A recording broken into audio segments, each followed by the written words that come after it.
Good morning सबैजनालाई। के छ हालखबर सबैजनाको? आज चाहिँ म मेरो बिल बुक रिन्यू गर्न जान लागेको। म सल्लाहगारी जान्छु बिल बुक रिन्यू गर्न, भक्तपुर सल्लाहगारी। यो मेरो बिल बुक चाहिँ मैले ढिलो गर्छ, योपालि फाइन पनि पर्नेवाला छ। मैले 21 साल भदौ 18 गते रिन्यू गरिसक्नु पर्थ्यो। नन फाइनहरूलाई भदौ असोज कार्तिक मङ्सिर 18 गतेभित्र गरिसक्नु पर्थ्यो, तर म 82 साल वैशाखमा पुगिसकेँ।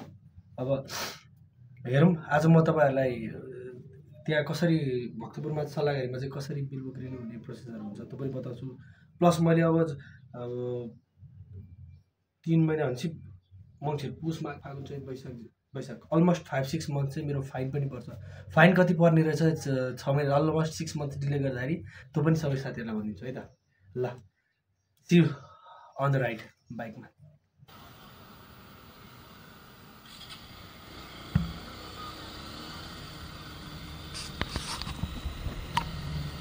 ल साथीहरू, ल अब चाहिँ म चाहिँ बानेश्वरबाट सल्लाहगारीको लागि लागेँ।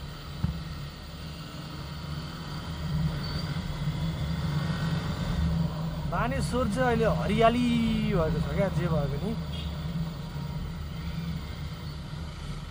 म त झन् अब यतै हुर्केको हुँदाखेरि मलाई मेरो लाइफको हरेक पार्ट बानेश्वरमा मात्रै भएको जस्तो लाग्छ। किनभने जबदेखि बुझ्ने भए तबदेखि म बानेश्वरमै छु होइन।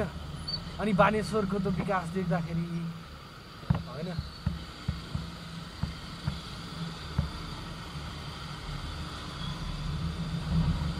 खुसी लाग्छ।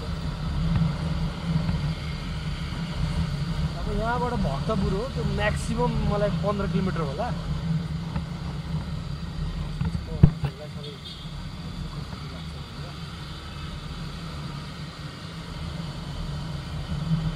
बाटो त यस्तै हो, जहिले पनि जामै हो। मेरो माइन्ड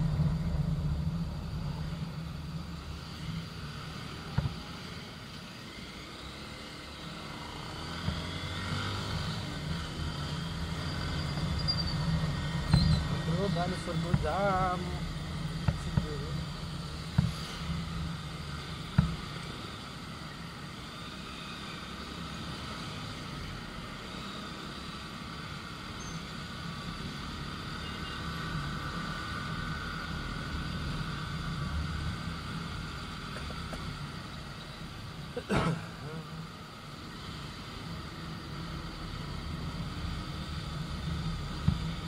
जस्ट टिल भक्तपुर वाली।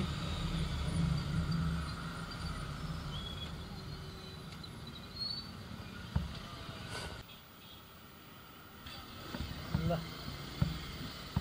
Let's go. जडीबुडी कटेँ म।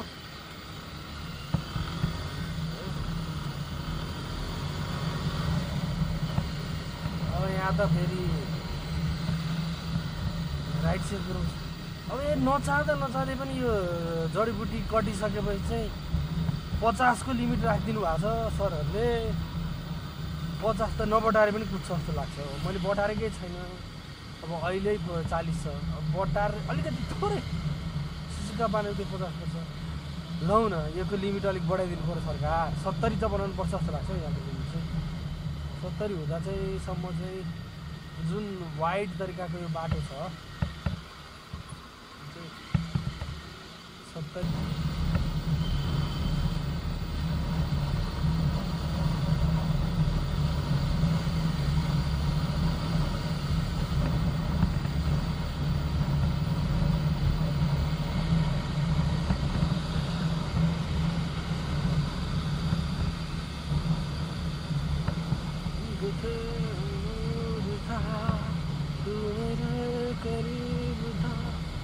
अब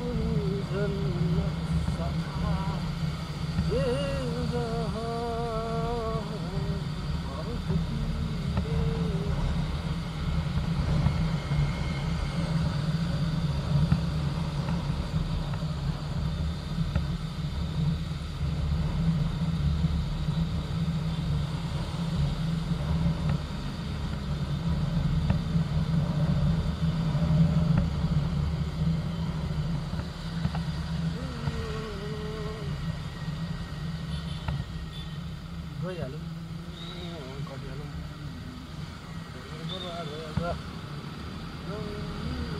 धुलो धुलो गाइज धुलो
है गाइस ऊ चाहिँ हाम्रो भाइ भक्तपुरको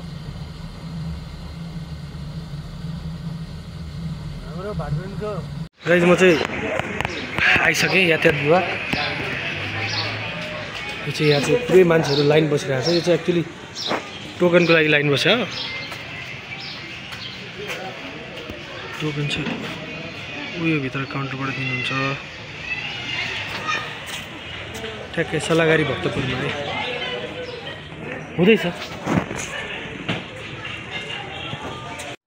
पहिला सुरुमा इन्सुरेन्स गर्नुपर्छ त्यसपछि ढोकामै टोकन लिने ठाउँ भनेर छ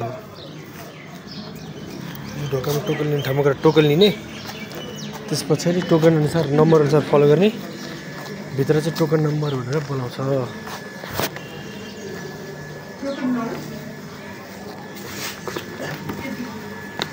म चाहिँ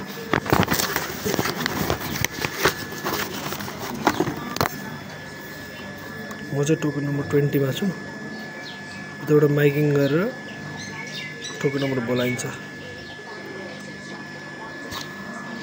एकदम सिस्टमेटिक छ यहाँको एकदम फास्ट हुन्छ कामहरू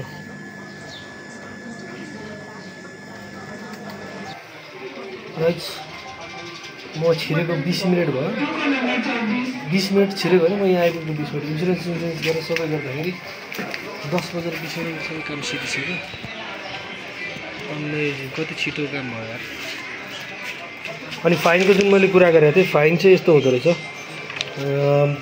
एक वर्षको चाहिँ 20% फाइन पर्दो रहेछ 5000 पर्ने हो मेरो 150 सीसी को बाइकको यसको फाइन चाहिँ 1000 पर्यो भनेको 5000 को 20% 1000 चाहिँ मैले फाइन तिर्नु पर्यो बाँकी त्यति नै 56 मा हुन्थ्यो भने 66 ल साथीहरु बिहान चाहिँ म मेरो बिल बुक रिन्यू गर्न जाँदाखेरि कस्तो हुँदो रहेछ फाइनहरु कति लाग्ने रहेछ भनेर भनिरहेको थिएँ मैले चाहिँ अलमोस्ट 6 महिना जति चाहिँ ढिलो नै रिन्यू गरे हो योपालि ढिलो भयो अब नर्मली वहाँ गइसकेपछि सधैँ चाहिँ अब भक्तपुर सल्लाहगारीमा चाहिँ के सिस्टम छ भन्दाखेरि तपाईहरुलाई टोकन लिने टोकन लिएर लाइन बस्ने सिस्टम हो तर म तपाईहरु सबैजना जो चाहिँ सल्लाहगारी गरिराख्नु भएको छ उहाँहरुलाई चाहिँ के सजेसन गर्दैछु भन्दाखेरि वहाँ टोकन लिनलाई लाइन बसिएला त्यसले गर्दा ढिलो हुन्छ उहाँले टोकन चाहिँ तपाईँले इन्सुरेन्सको कपी इन्सुरेन्स गराएर लगिसकेपछि मात्रै टोकन दिनुहुन्छ क्या। त्यही भएर त्यहाँ जाने बित्तिकै पहिला सुरु चाहिँ इन्सुरेन्स गराएर टोकन लिन जानलाई चाहिँ म हजुरहरूलाई रिक्वेस्ट गर्छु पहिला सुरु चाहिँ है सिधै। अनि जुन फाइनहरूको कुरा चाहिँ मैले गरेको थिएँ, मैले टोकन सोकन लिएँ गएँ, त्यहाँ अलिक म्यानेज छ। टोकन लिएपछि जस्ट उहाँहरूलाई टोकन लिनु भनेको इन्सुरेन्स पेपरमा चाहिँ उहाँहरूले नम्बर दिनुहुन्छ र हाम्रो बिल बुकलाई चाहिँ उतै राख्नुहुन्छ। अनि एकैचोटि हाम्रो 20 नम्बर भनेर बोलाइसकेपछि यति पैसा तिर्नुहोस् भनेर बोलाउनुहुन्छ अर्को काउन्टरमा जाने, पैसा तिर्ने, अनि त्यस पछाडि उहाँहरूले चाहिँ रिन्यू गरेर चाहिँ डेटहरू रिन्यू गरेर दिनुहुन्छ। मेरो यहाँ डेट रिन्यू भएर आइसक्यो। मेरो रिन्यू भएर 2082 साल 6 महिना 12 गतेसम्म चाहिँ को लागि चाहिँ मेरो रिन्युड छ। अब 6 महिना 12 गते भित्र अथवा त्यस पछाडि 3 महिनासम्ममा चाहिँ मैले गरेँ भने मलाई फाइन लाग्दैन। अनि अब लागौँ फाइन कसरी कति लाग्ने रहेछ भनेर। बकाइदा सेवाग्राही सूचना भनेर यो उहाँहरूले सूचना पछाडि पनि लेखिदिनु भएको छ होइन। यसमा के लेखेको छ भन्दाखेरि तपाईँलाई 90 दिनभित्र चाहिँ गराइयो भने डेटको अब जस्तै रिन्यू डेट आज छ भने आजको 90 दिनभित्र गरायो भने फाइन लाग्दैन। तर त्योभन्दा क्रस गरेर 3 देखि 4 महिनाभित्र गराउँदाखेरि 5% फाइन लाग्दो रहेछ है साथीहरू। अनि फेरि 4 महिनादेखि 5.5 महिनाभित्रमा गऱ्यो भने 10% फाइन लाग्दो रहेछ। अनि 5 महिना कटेर असार मसान्तसम्म गऱ्यो भने चाहिँ 20% फाइन लाग्दो रहेछ। 23 सालको मसान्तभित्र गऱ्यो भने 20% फाइन लाग्दो रहेछ। अनि लास्ट इयरको तिर्दै नतिरेर अब त्यो 5.5 महिनाभन्दा पनि बेसी भयो भने चाहिँ 32% फाइन लाग्ने रहेछ क्या टोटल। त्यो हुँदाखेरि मेरो केसमा चाहिँ मैले 5.5 महिना पनि कटाएर ढिलो गराएर छु, त्यसले कारणले गर्दा मैले 20% फाइन तिर्नु पर्यो। मेरो 149.5 यो जुन 150cc को 20 पल्सर हुन्छ मेरो चाहिँ त्यो हो। यसको चाहिँ एक्चुअली मैले फाइन तिर्नु नपरेको भए चाहिँ 5000 हो मेरो कर। त्यो 5000 को चाहिँ अब मैले 5.5 महिना कटाएको भएर मैले 20% तिर्नु पर्यो। त्यस कारणले गर्दा मैले तिरेँ 6000 1000 एक्स्ट्रा तिर्नु।